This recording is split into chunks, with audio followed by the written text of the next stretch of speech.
Pretty excited about diving into this off camera. I did take a sneak peek just to make sure that nothing is damaged and everything looks good.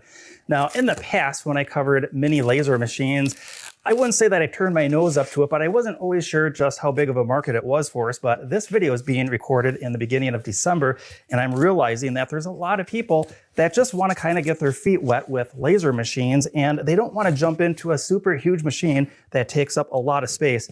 They also don't want to jump into something that is super expensive, and that's where these mini laser machines really fit the bill.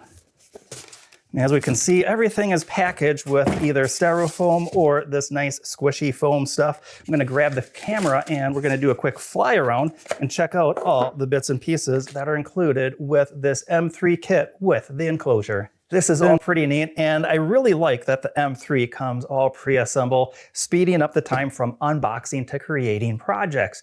I do have to do a little bit of assembly with the enclosure, but once again, it comes largely pre-assembled, and I do like the idea that they left a lot of the protective wrap on here so that this nice orange plastic doesn't get damaged or scratched during shipping. I'm going to turn the camera off and put the enclosure together, but I am going to keep an eye on the clock, and I'll be back in just a second to let you know just how long it took to put the enclosure together and attach it to the M3. 11 minutes and 44 seconds later, and the enclosure is all complete. Everything fit together perfectly.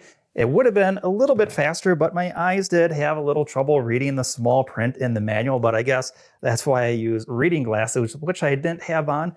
The other thing that I could have done is went into the manual and scanned the QR code and watch a video of the enclosure being put together.